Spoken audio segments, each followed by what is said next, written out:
Right, hello everybody. Welcome back to episode 13 of Wolves Wednesday. It's been the second consecutive one in a row. That's what consecutive means, isn't it?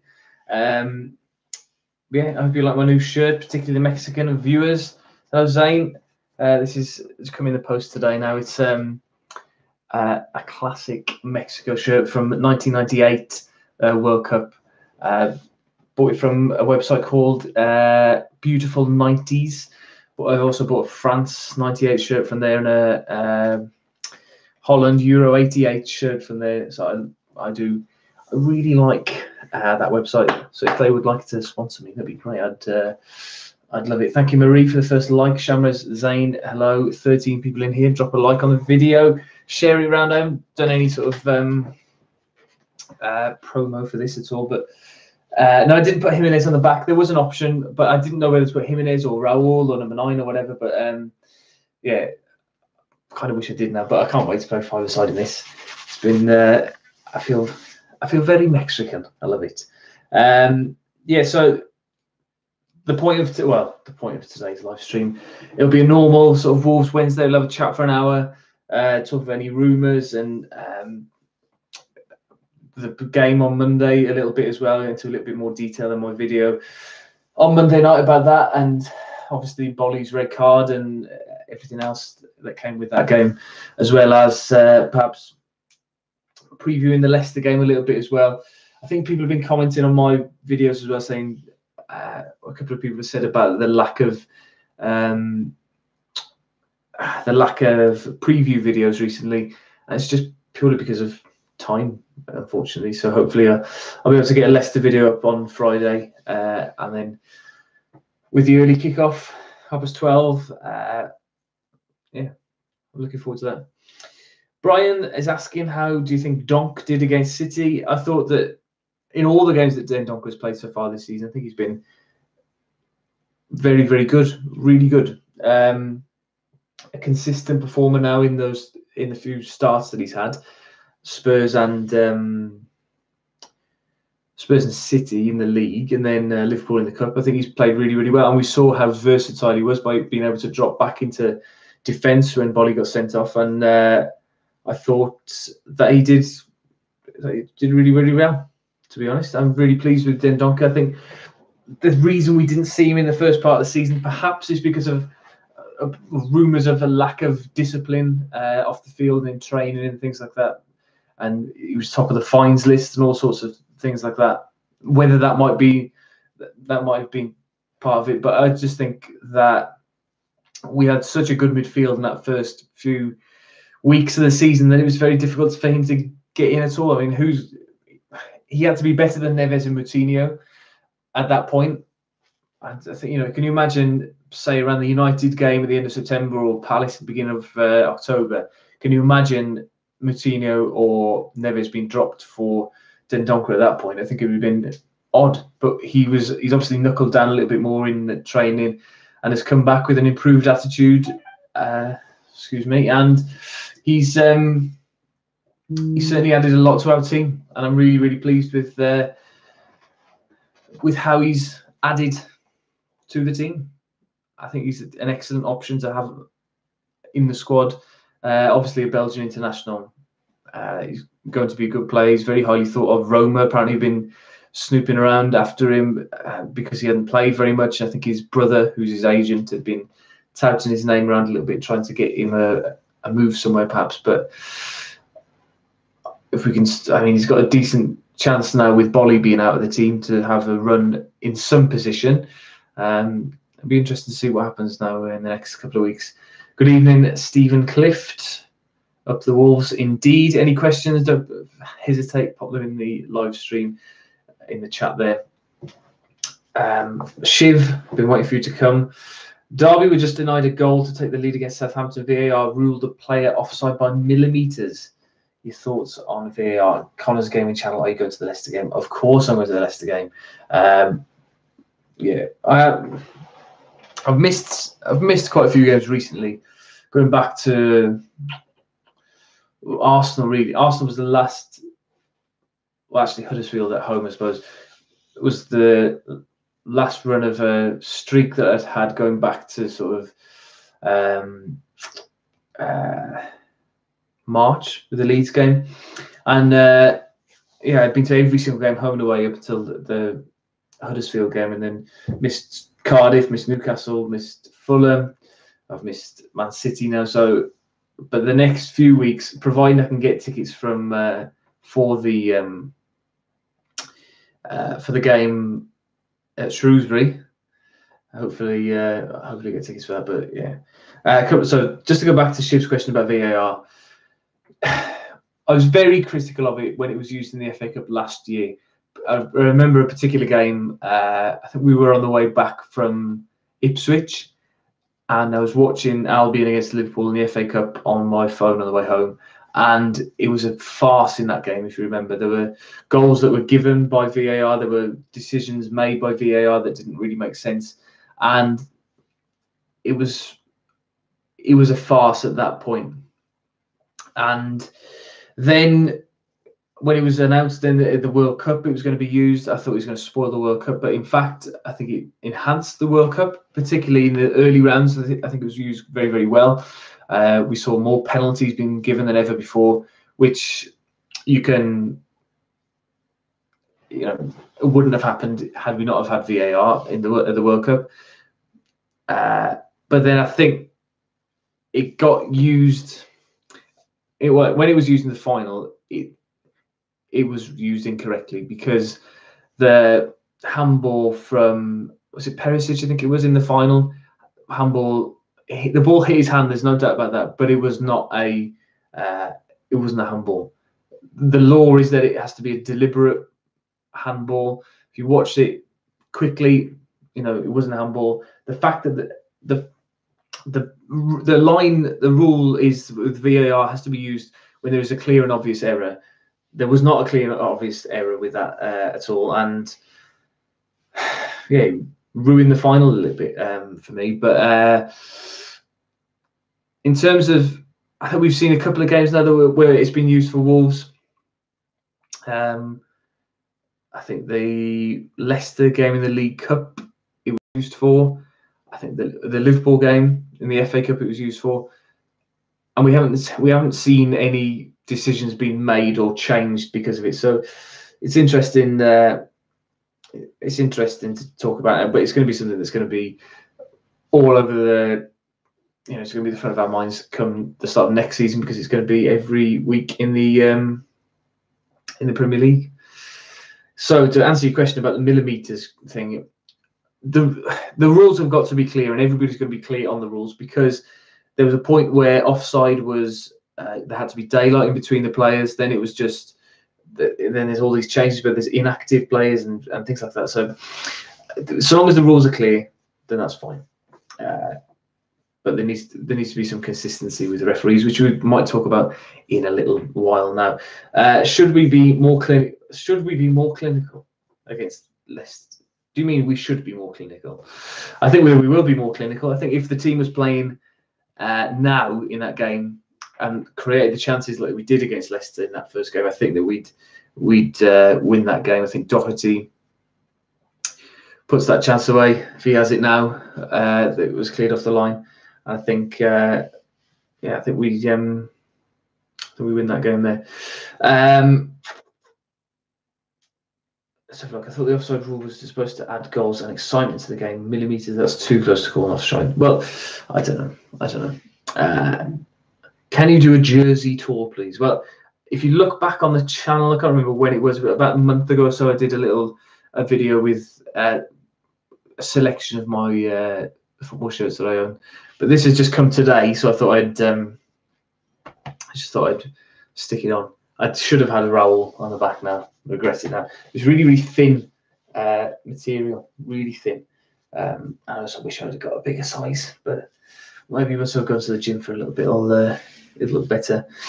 Good evening, Miles. Thank you very much. Sweet top. Thank you. Get from Beautiful 90s. It's the name of the website. Great website. Great opportunity for Dendoncker. Absolutely. I think he's enjoying this run of form that he's got in the, well, not run of form, this run of games that he's had in the team. and hopefully he can really take advantage of that now and stick in the team. So some of you may have tuned in because of the picture on the thumbnail there.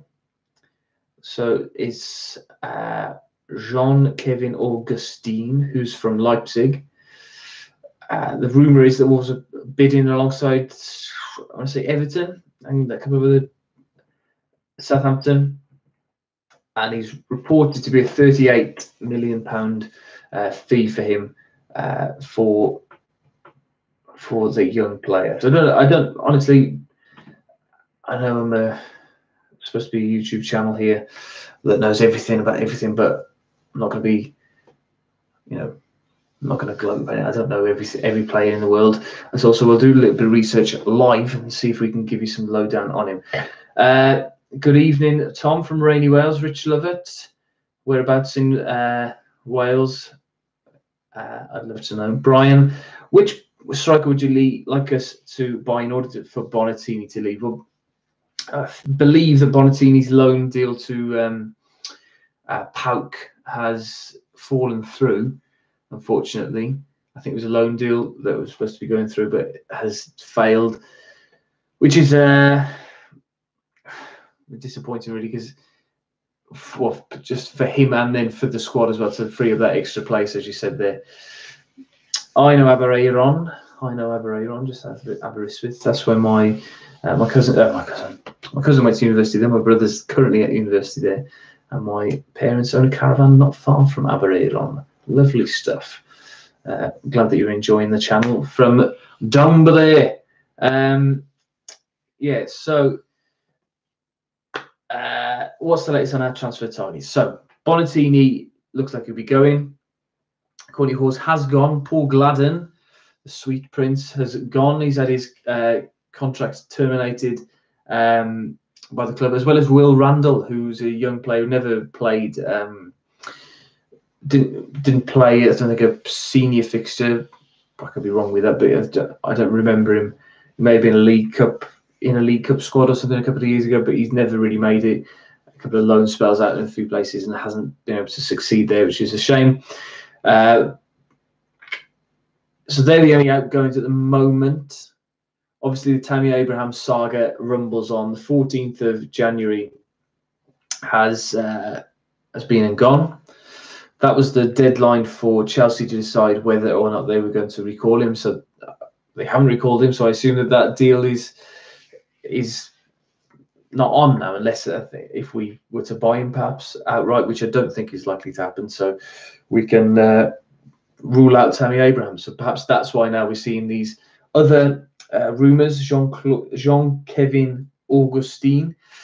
Shiv says that Germany is known for having good youth players, so it could be a decent player. But 38 million alone with an option to buy should be the way to go. I think that's probably what we'll see from Wolves. That's what we've seen a number of times now with Jota and who else? Bolly, Vinagre, lots and lots of players. That's how Wolves do their business with them.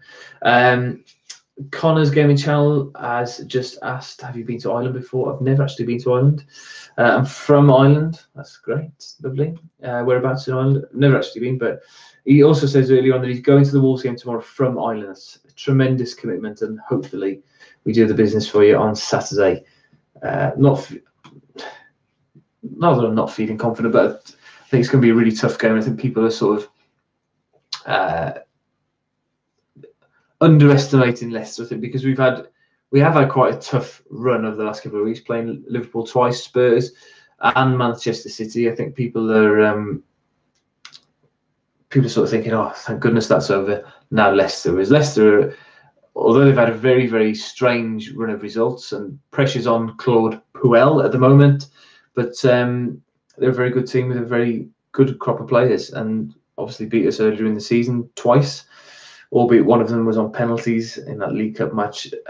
But we'll be looking to get a bit of revenge and getting 3 points on the board. It'd be a massive 3 points to tick over past 30 points at this stage in the season is tremendous. And then we're only, I think our best haul in the Premier League is 40 points, so we'd only be 8 points away from beating that, which would be superb. With so many games left in the season, hopefully we should be looking for sort of like 50 points or 55 points. I think would be an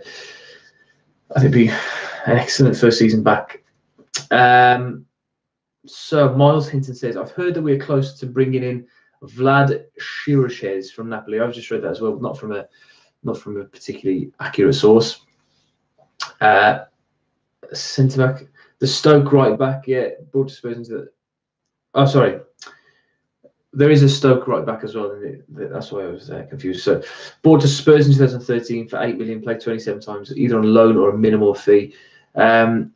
I think it sounds as if we are keen on bringing in some sort of defensive player or right back sort of player to just give Doherty some competition and also some cover for centre back with Courtney Hawes going. Bolly, of course, suspended for the next 3 games, but obviously you wouldn't sign a player just to cover somebody for 3 games. So it's we need another defender. They must have been confident of getting one to let Courtney Hawes go, but hopefully we'll be sooner rather than late because the clock's ticking. There's only 2 weeks left now of the transfer window, and hopefully, and obviously a striker as well is what we need, which apparently is this Jean-Kevin Augustin, but 38 million is a ridiculous amount for a player. Right then, Jack Coleman asks, what are your thoughts on Adama off the ball? Just seems funny. The other 9 work really hard to regain possession, and he never seems to. That's similar in a way to Costa.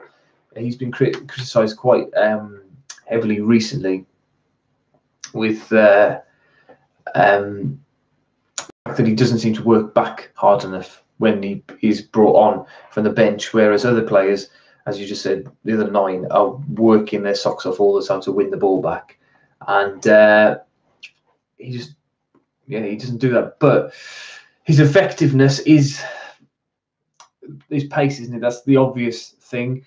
And I thought personally that against Man City when he came on, he did give us that other option that we keep talking about, or that Nuno keeps talking about, that option to get behind a defence or to just pick up the ball and run and have that urgency about him. And I mean, he was never going to create any chances against Man City, but against a lesser team or against even a team that aren't on it as much as City are on it, we could have made some chances from those runs. We won a corner at one point. So I don't know. It's difficult because for such a massive fee, there were rumours of him going out on loan during this month back to Borough, but that doesn't seem to have come to fruition. So I just hope that he sort of knuckles down and finds his role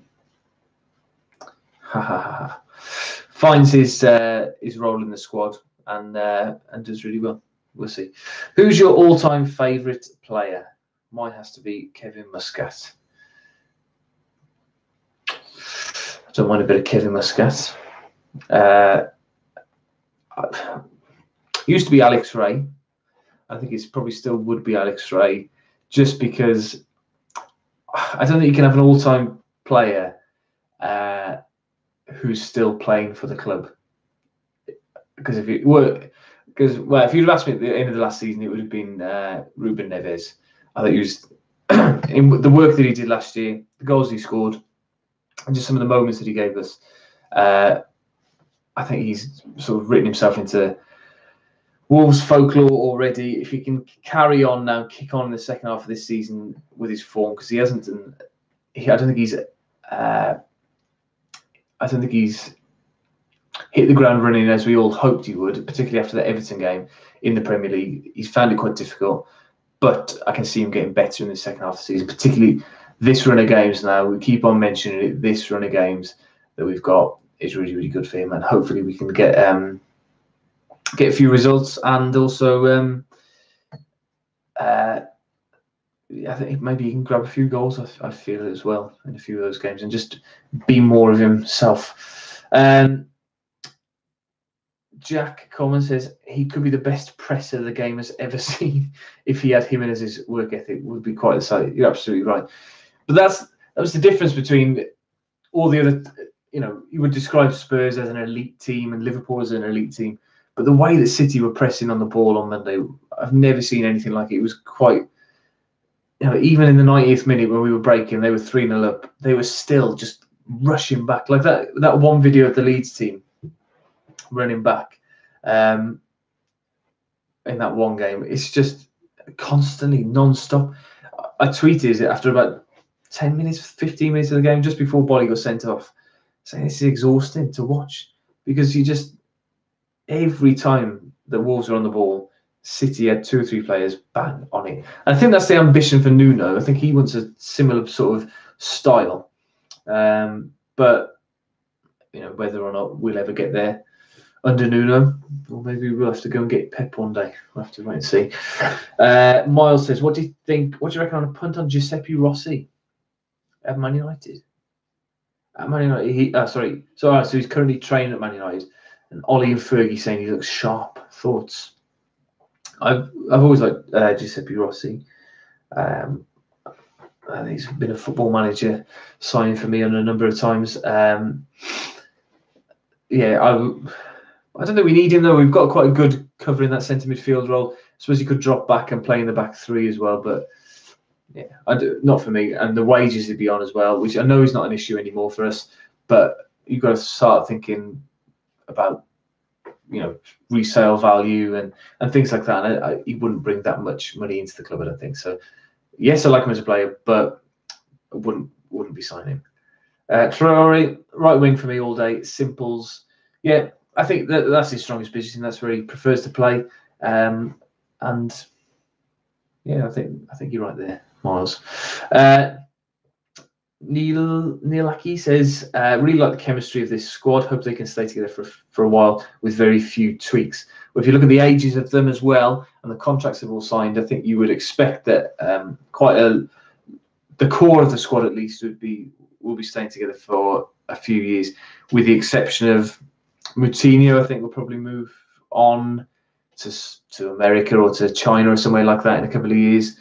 I could imagine Patricio either being taken up by a team like Spurs, because I think Lloris is on his last legs there at Tottenham, and Patricio has had a very good start to his time in the Premier League.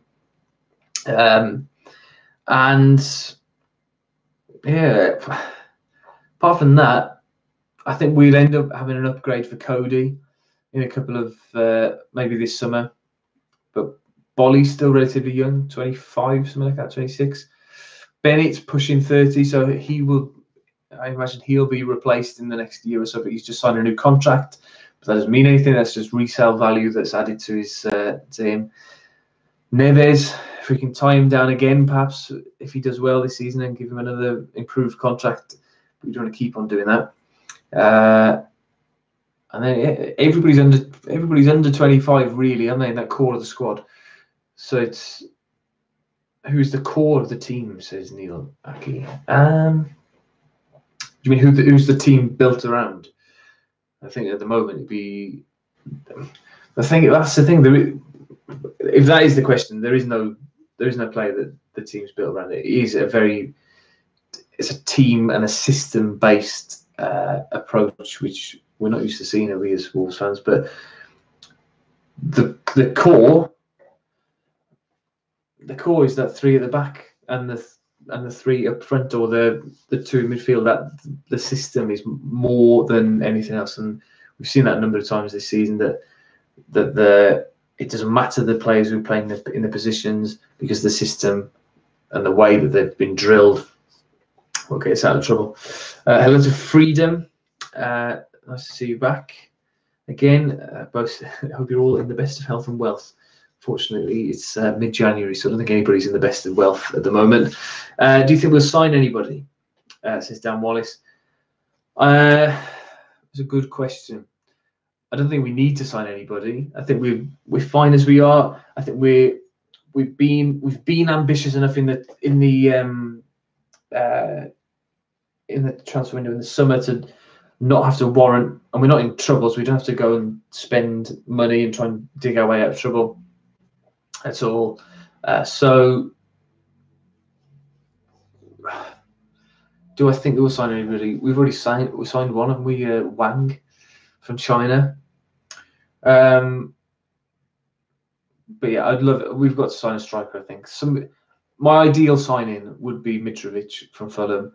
I would, if we were linked with him for 30-40 million, I'd pay that sort of money for him. Or that Arnautovic. I know he's going to China, but that's what we need. Just a horrible, big, ugly centre forward who's going to be a battering ram and get us another 10 goals this season. I wouldn't play him over Jimenez because I think Jimenez is tremendous. And I think he works really, really well. But imagine, 20 minutes to go and you bring Mitrovic and Traore onto a game. It's it's going to be almost unplayable. Connor, sorry, I've seen you talking about Stephen Hunt there. I do appreciate it. Yeah, no, I wouldn't bring back Stephen, not in his current shape anyway. Yeah, Mitro would suit us. Would you actually want us to get Europa League this season? If even though Fosun wouldn't let us, I wouldn't want us to fall to a like Burnley. We have a good but pretty small squad. We need more depth, in my opinion. Yeah, I can't remember where I've covered this before, or if I've covered it, or if I've heard it somewhere else. But yeah, we're certainly short. I'd say we're probably 6 players short of having a squad that's capable of playing in the Premier League and in the European competition. But we're also a team that's only just come up from the Premier League, from the Championship into the Premier League. So it's something that will be worked on. We'll see now. I think we've seen over the last 2 summer transfer windows a lot of players leave and very few players come in. And I think now Nuno's got the squad that he wants pretty much. I think we've only got a few sort of stragglers like Iorfa, etc., who will be moved along or their contracts will be terminated shortly. And then we'll start to see more players being brought in than are leaving the club once Nuno has got exactly what he wants, which I don't think is too far away at all. Freedom says Bennett is a lump and his control and distribution is shocking. Did you see his little back heel flick against Tottenham? You can say his control is shocking for that. It was one of the best moments of my Wolf supporting career. But you've got to give credit to Ryan Bennett. For some reason or other, I was watching Nuno's first press conference again recently, and it was mentioned that the day before that, the day before Nuno was announced, Ryan Bennett was brought in. So people sort of thought that it was a Paul Lambert signing because he'd signed him at Norwich, or there was a Thelwell signing because he was an English player playing in the English leagues and things like that. And he didn't start, did he, straight away? It took him a while to get into the team because Nuno signed Miranda, where he'd had him before at Rio Ave. And are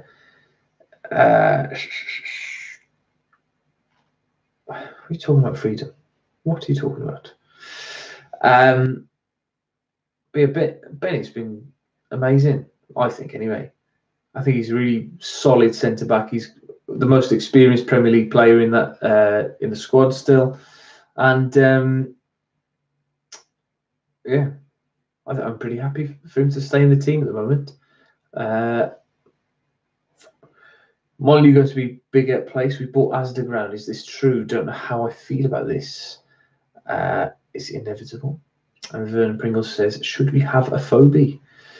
Jack Coleman, Norwich wouldn't believe how well he's doing for us, I think. After QPR away, Bennett had to be the option over Miranda. Yeah, if you remember the Sunderland game as well at the end of last season, I don't think I've ever seen such a terrible defensive performance. We had Miranda and Danny Bart in that back. And I think Corny Hawes played in that game. I think I could be wrong, but I think Hawes played. I'll never forget that, going all the way up to Sunderland. You sort of expected there perhaps to be a few changes, but then nothing to play for or whatever. But it was just chaos, wasn't it? The defending of that game. And then for it to be recorded on that Netflix documentary is embarrassing. And they edited me out. I think I mentioned that previously, but yeah, I was interviewed for that Netflix documentary, but they edited me out. What would I do to Molyneux, says Dan Wallace? Are you spelled it correctly there, Neil? Molyneux. Yeah, so Molyneux. I think I've made my view on it quite clear over the last few months that I think we've got to stay in the centre of Wolverhampton. I think that we've got to try and avoid becoming a team in one of these soulless, empty bowls like Man City, which is highly documented the other day, but Arsenal as well. United to an extent, although they haven't just created this bowl, they've developed over a number of years. But then there's all the ones in the Championship as well, like Derby and Hull and all those ones that are soulless, and they're just in the middle of these sort of retail parks, and they're just oh yeah, it is on the wall behind me. That's right. Well done. Yeah, so we need to stay in a central location. We've got the best facilities, I think, in terms of a football ground. I think in the Midlands, in terms of location and things around, amenities around it, and transport links, and all that sort of stuff is perfect. So there is no need to leave. People say about car parking and stuff, but that's people who are trying to park like outside the ground, right? You're not going to be able to park outside the ground. You can't park. Right next door to many football grounds. You have to sort of accept that you've got to walk or public transport, whatever. So that's that. Another thing, Jason Turley's just mentioned, fans have got to be close to the pitch. Obviously, that's West Ham's problem, is that the fans are too far away from the pitch, but they can't really help that. They are very lucky to have been given the Olympic Stadium for free, and then have been they're eager to develop it. And they've had permission to expand the ground a little bit and add in more seats, taking it to 60,000 or into the 60,000. So yeah, I don't want it to be a bowl. I would love 4 separate stands. I've mentioned it before about the different personalities that the stands have got. It'd be interesting to see what Spurs do and how Spurs do it with their ground and their massive 20,000 seater one tier stand. That'd be interesting to watch. And I think with the words that Jeff Shee came out and spoke over the weekend about how he's been a great admirer of Tottenham and Daniel Levy and how they've gone about their business over the last few years, I think it'd be very interesting to see how we go about our business. As Shiv's alluded to there, that Fosun could buy the land of the Asda, whether they have or not already. There's some speculation to say that they have. I've heard it from various different people who've said that Wolves have done it, and they could build sort of, like Spurs, they could build half a ground on that, and then while they knock the current Molyneux down and build the rest of it, we'd have to go and play somewhere else for a couple of years. But I think most Wolves fans would like to see the current ground continue to be developed. We've seen that the North Bank will have to change it because it's not going to match the rest of the ground. I don't think we're not going to go ahead with that idea. Why don't we share the Hawthorns? Oh, well, I was thinking about this recently. I was having a conversation in my class about it. And there's a Villa fan in my class, and I said probably because of the average attendance that we currently have, which was a great debate with the Villa Twitter recently. I think we'd have to share Villa Park rather than the Hawthorns because of the attraction of Premier League football and the possible attendances that we can have. We could average, at the moment, if people are prepared to travel over to Birmingham, we could easily get 40,000 every week for those couple of years before moving back to our own ground. But there's all speculation anyway, isn't it? But yeah, I know that other teams have ground shared. I don't think it's been done in the Midlands before, or certainly for a long, long time. Miles just said on the Bennett for a free topic. he's been class, but to evolve on to the next phase, we would need a 2.0 upgrade on him. Same with Doc, same as Sace over the next season too. Yeah, I think we've seen that already, haven't we? Like Undai for Moutinho, or Dendoncker, I suppose you would say, is more of a Undai kind of player. Patricio and Ruddy, but they all, the players seem to accept that that's the case. Like even when Barry Douglas was kicked out, he was still very respectful of Nuno and what he'd achieved at Wolves, and it's probably gone on to help him be successful at Leeds. I mean, are they top still, or they're certainly in the top two, and they're doing really well. And it's amazing for Doherty Douglas to have worked for Nuno and then Bielsa back to back. Not many championship players have played with two such strong and talented managers. But yeah. Exciting times for us. Pinching myself at the prospects. Yeah. Bailly's available for transfer at Man United. Is that so? In fact, I signed him on FIFA, I think. I don't have BBC license anymore, nor a telly, so you're it, dude. Well, I hope that I'm providing enough entertainment for you, Neil. I try my best for you every Wednesday. Spygate and the whole championship. So people asking about this. I think that it must happen a lot more than it's actually reported. I think it's been mentioned that Sir Frank Lampard, of course, was the manager who was being spied on for Derby, and there was, I think it was the Football Ramble podcast was saying that Jose Mourinho quite openly used to send Villas-Boas or Karanka, or whoever his assistant was at the time, to opposition's ground quite regularly to go and spy on their training. So he's benefited from it as a player. It's just something that happens in football. If you don't want, I think back to Man City when Balotelli and Mancini had that big fight. Training grounds are relatively quite open anyway. You can just walk up to them and watch. But if, I don't know, everybody can do it. I mean, also, teams are on Sky so often that you don't really need to do any spying. They're on telly all the time. Whereas 10 years ago, if you didn't know anything about a particular team, you have to go and find out yourself. Right. So there's something that I just wanted to read out to you all. It was ticket news related to Shrewsbury, because obviously the allocation is going to be very, very small. The allocation, in fact, has been confirmed.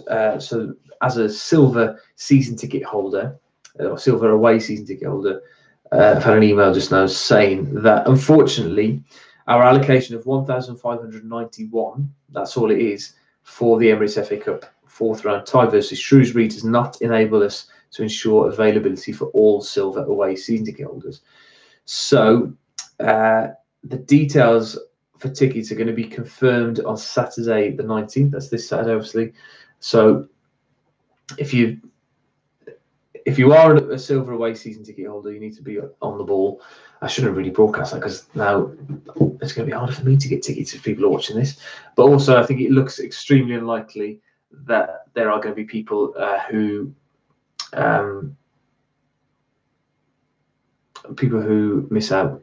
But yeah, I don't know. I was going to suggest people try and get tickets in the home end, but I went to lots of games last year. I went to watch one Shrewsbury game against AFC Wimbledon, and that was the most trouble that I saw at any game. But yeah, I can't wait for that game. Hopefully, get tickets for that. Yeah, like a little derby. And really, really hope that we can go on a cup run. I think somebody mentioned it earlier on, and I missed out the question. But thoughts on an FA Cup run or chances of winning the FA Cup? I think we've made something like 6th favourites at the moment. We've been desperate for a cup run for so many years. In 1998, last time we got to a semi-final, that was at Villa Park. This time it'll be at Wembley. Not having to a final since 1960. We've got such a good record at Wembley. extending now to 2018 with the win with Tottenham. But yes, Dan, in answer to your question, I would play a strong team. I think it's got to be a priority for us now, the FA Cup. And I can't believe that teams like Leicester and Cardiff and other teams like that didn't take it seriously, particularly Leicester. I think it was really quite disappointing from them.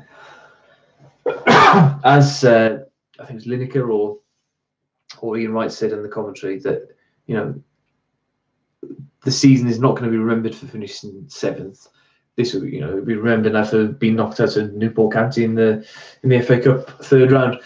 I would be playing a strong team. I'd be playing the best team that we possibly could, and I'd be trying desperately to beat Shrewsbury and get through to the next round, because we've seen teams get to the semi-final and the final without having to play anybody particularly difficult. We've played the best team in the country, arguably, already, and beaten them at home. And if we can avoid Man City, I think they're just about the only team that I wouldn't fancy playing against in a cup match. But yeah, I would. Dan's just said now that we've got West Ham a couple of days later. That's right, we've got them on Tuesday. But I don't know. I think we can deal with that fixture congestion, because before that, we've got Leicester a week off, and then 3 games in a week before another week off, and then Newcastle. So I'd be playing the strongest team, I think. Well, when you say strongest team, there were still 5 changes made when they're for the Liverpool game. So if you're going to do that, if you're going to have the natural rotation of a league team, you'd bring Ruddy in, you'd bring in maybe you do the same with Johnny and Vinagre and Doherty, shifting those 3 around, give Doherty a bit of a rest. Then Duncan might play. Moutinho, maybe you could rest Moutinho and bring in Gibbs White for that sort of game. And then the front 3 sort themselves out. Then we've got so many options there that, Crazy how Klopp's request to change the FA Cup match day was accepted, but Wolves wasn't. I didn't know that Klopp had requested it, but So Miles has said now about Niall Ennis or Austin Samuels up front, and maybe Giles on the left. But I don't know. I think that's too big a change, I think, personally. Wolves FC is adamant that Doherty is overrated. Now, I would have agreed with you last season. I agreed that he was overrated last season. I know that he was one of the players of the year. It took me until I keep going on about it. That whole game, the end of the season at Easter time, that's when we all realised he's really important. But this season, you can't argue Doherty's not overrated.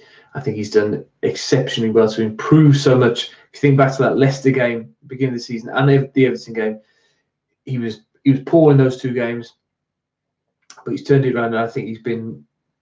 If we were voting for Player of the Season this week, I think Doherty would be my vote personally. The number of assists and goals that he's got,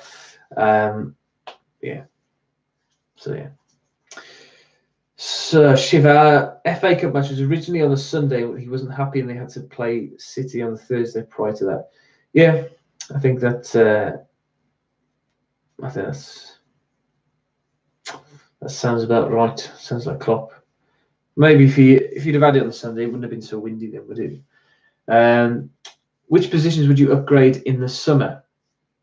So as we've just sort of mentioned previously, now there's. I imagine that we would bring in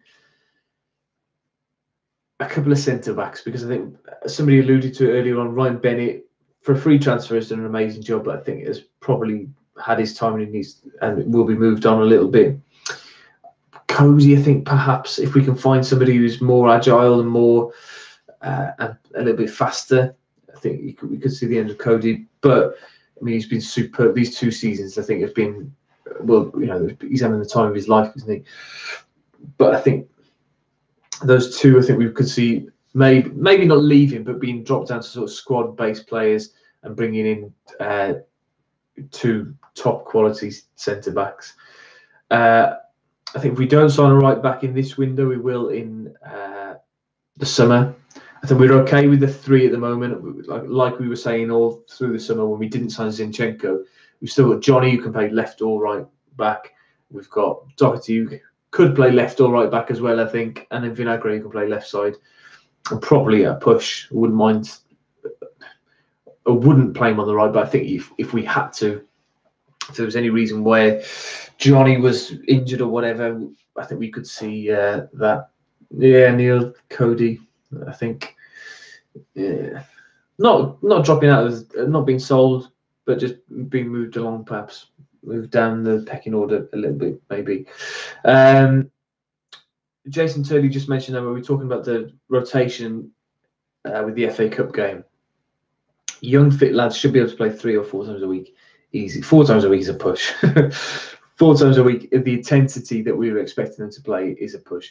But yeah, if we say there's 5 changes like there was for the Liverpool game, then what's that? 6 players who are playing the three games, but there won't be that. It'll be a different few players might be rested for the Everton game on the Saturday as well. But yeah, I'd be interested to see how many changes. I expect there might be a few more. I think players like Ryan Giles might end up in the matchday squad. Gibbs White might start, and maybe we'll see another young player. But I think Nuno's taking it quite seriously. He's got to a couple of cup finals before as well with Rio Ave, who are teams sort of similar stature to ours, and we hope that. I mean, just looking at those fixtures ahead, so looking the 5th round, middle of February, 6th round, end of March, which would mean that the Arsenal game gets moved, semi-final, beginning of April. It's not that many games. Do you think anyone else will leave this month? I don't think we'll see any shock exits now in January. I think that most teams have quite settled January because they just know that people pay over the odds or people, or whatever. So, yeah, it'll be interesting. I think we will sign somebody. I think we'll sign a centre-back on loan. I think we'll sign a striker on loan. But apart from that, I don't think we need desperately anything else, do we? No, Jason, no easy games in the league. No, but I was just looking at how many fixtures there are left in the FA Cup. And if we were to have Shrewsbury, if we were to beat Shrewsbury in the next round, which, yes, isn't an easy game, then we've got 1, 2 more games, and then we're at Wembley. And then another one. And then another one. Are we an attractive club for big players now? Will they come? I think it depends on where we finish. I think when we beat Spurs, we moved up to 7th at the end of the year, just before the transfer window opened. I think people were thinking, oh, yes, people are going to come to us now in January. But there's no need to just go and spend money on big players for the sake of it. Big players don't tend to move in January either.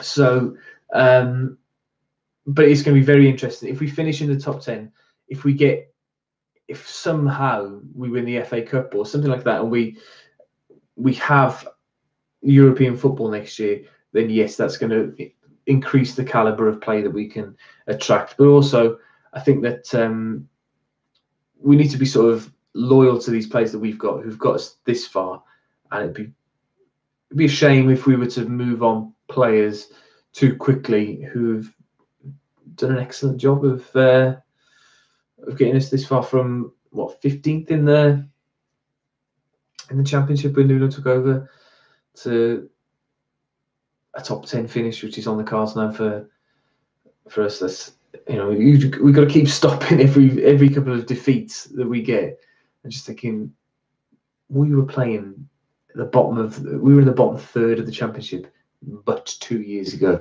Just remember that time after the Liverpool game, we'd lost all those games, and it was, at this time of year, things weren't very easy, were they? Yeah. Seems a very boring January for all clubs compared to usual. I think people are just. I don't know. I think you're right there. There's not been a lot of movement, as there, from big clubs. But I think in previous years we've seen big players being really unsettled in the first half of the season, like Sanchez. Was it last year? Alexis Sanchez and Mkhitaryan and Ozil. That big saga there. That all happened last year. There's been various sagas that have rumbled on for the months prior to the January transfer window, and it didn't. We haven't had that, have we, this year at all? It's been more manager based, and it's a bit weird.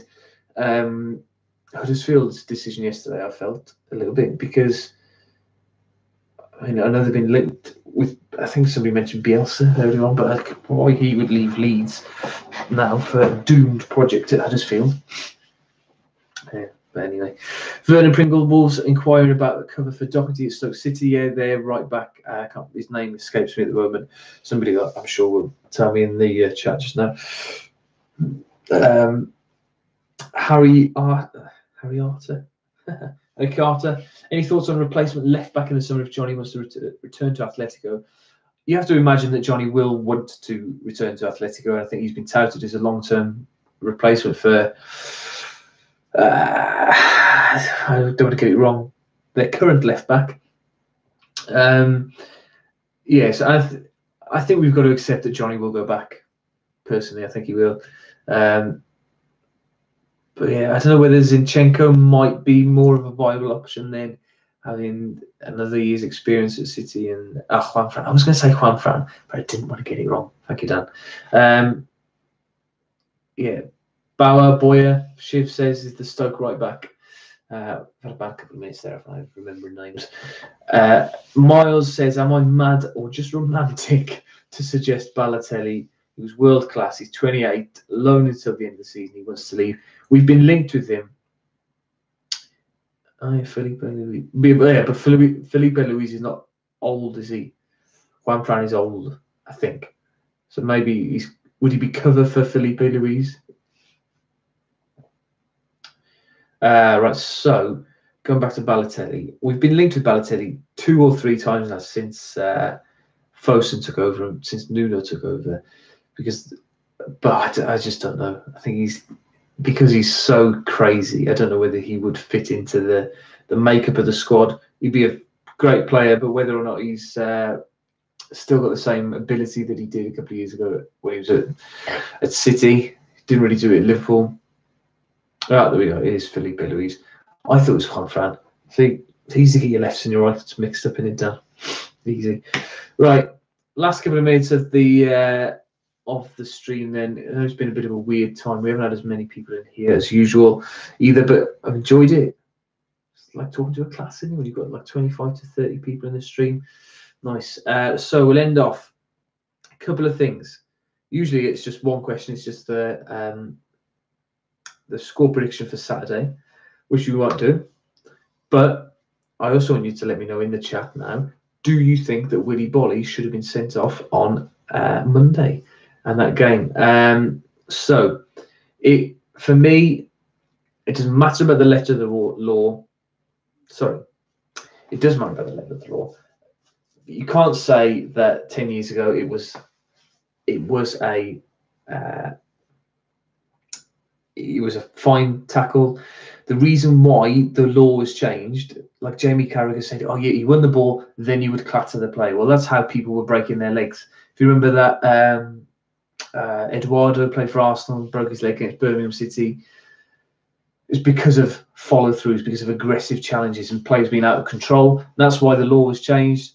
Bolly left the ground. You can't do that. You can't have your studs up, and you can't make contact with the player's ankle. I think the referee and expert said that anything above the ankle is a straight red. Anything below the ankle, it's a yellow. It was on the ankle. It was unsafe. He could have easily broken his leg. And people saying now in the comments as well about comparing it to other challenges like Company against Liverpool, Van Dijk against Napoli. It's got nothing to do with it. And I know people are saying they're just asking for consistency and whatever, and the big teams are favoured more.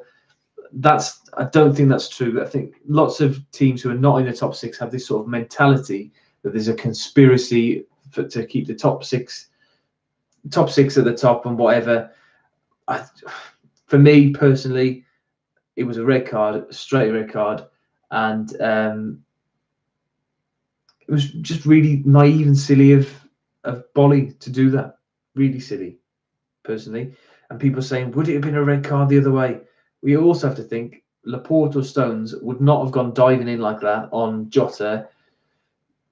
You know, the ball's rolling out of play or whatever, or nothing was happening. Bolly could have shepherded that ball out, or he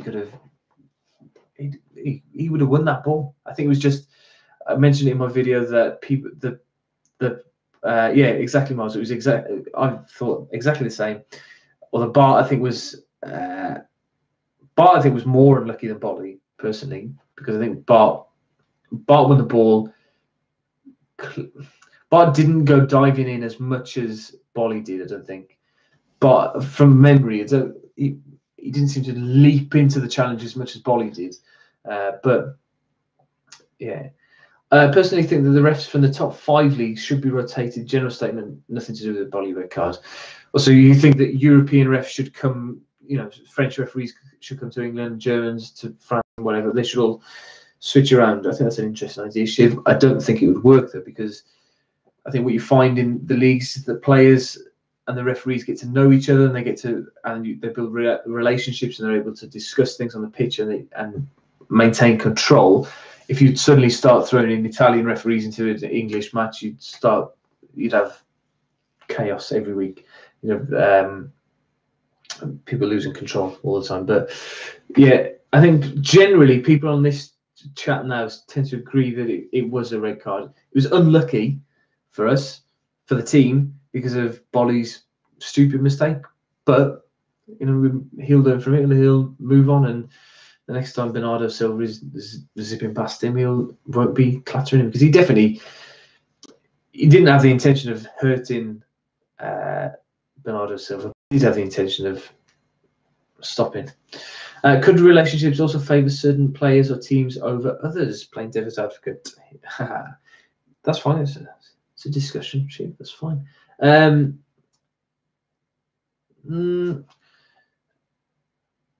I was just reading the next comment as well. I don't think so. I think the referees are fairly fair. In fact, I think the referees get an extremely hard rap in this country. I think they're very, very good referees. Some of the decisions they make are spectacular, and they don't get praised as often as they should. If you watched, I want to say that it was Bournemouth against Everton No, it wasn't Bournemouth against Everton. It was an Everton game because Andre Gomez was involved, and they finished 1-0, I think. But I can't remember who it was. But the game was decided by this refereeing decision, and he got it spot on. The ball was cleared from the Everton box, and it bounced off Andre Gomez, and went back into the 6-yard box, and whoever it was put the ball away. The linesman had his flag up for offside. The referee went to speak to him. Yeah, I don't think it was Leicester, though, Shiva. I might be wrong, but because I haven't watched that game. Referee went over to the line. Brighton, I think it was Brighton. And the referee said it came off Gomez. Is that why? Did you give it offside? Yes. Right. Okay. Fine. Goal. That's an outstanding piece of refereeing. Great communication, and you know they got the right result, and the 3 points went to the right team because they scored a perfectly legal goal. VAR, would hopefully increase the level of accuracy even further, because that would have been it would have been a mistake, but it wasn't a glaringly obvious mistake. You know, and you just hope that they would get the right decisions more often than not. But yeah, I think referees do a very, very good job. I think the penalty, nobody's really complained about the penalty on Twitter or anything. I think Sterling is such a quick and agile player in the box. If you go near him, if you go diving in, he's going to look for a penalty, whether that's morally the right thing to do, or you know, if you're talking about sportsmanship, is it the right thing to do? Maybe not, but it's football. That's football. So, yeah, that's football. Bennett would be annoyed with himself. I think he went diving in. Cody and Patricio had it covered, and I don't think he was going anywhere. And yeah, but never mind. They'll learn from it and they'll move on. In the FA Cup, VAR should be used in all games or none at all. Tom, keep you enjoyed it, like the format on a Wednesday. Thank you very much, Miles. Try and be a bit more consistent about the time. I was just recording a podcast prior to it. Just ticked over to an hour, so we'll finish off now with our score predictions for the game on Saturday lunchtime against Leicester City. Pop them in the comments. I'll read them out as fast as I can. And I'm not going to give you mine because I don't do them. If you've been watching this channel for long enough, you know, because I'll get it wrong. But yeah, anyway, if you're watching this for the first time, I do have a podcast. Yes, it's kind of a secret podcast. But yeah, I'm not going to tell you what it's called. You've got to try and find it. Dan Wallace says 1-1, Vardy Jimenez. Look, Liam says 2-1 to Leicester. I'm keen on that vibe. Gives you scorers as well, boys and girls, sorry. Darren Gregg says 2-1. I'm not sure who to, but thanks, Darren. 1-0 Wolves, says Neilaki. Apologies if I'm murdering your names as well. 2-0 Raul and Doherty. 0-0, says Making Peanuts. For me, it will be a tight, evenly matched game. Sky will be delighted if their weekend of football starts with a 0-0 draw between Wolves and Leicester, the big Midlands derby of the season. 2-0 for Wolves, clean sheet needed, and a Jota brace. Jota, I think, played quite well in spells against City. I think it was difficult for anybody to play well, but I think he did okay. It's good to see him coming back from injury. Right decision, I think, to take him off as well at the time that he did. Yeah, everybody pretty much confident here. Hopefully, Wolves can do it. I think we just want to get to 40 points, don't we? Really now. It's that time of the season where, particularly the games that we've got coming up, if we lose a couple of them, we get dragged into something. Then it can start to be a worry. But anyway, thank you very much to everybody who's been watching throughout the evening. If you're watching this afterwards, which you can do if you've just tuned in, then you can let me know your thoughts in the comments at any point. I will read them. And don't forget to like the video and subscribe to the channel, etc. for everything else Wolves related. And I'll see you all soon. Thank you very much again. Cheers. Hope you like the show as well, boys and girls.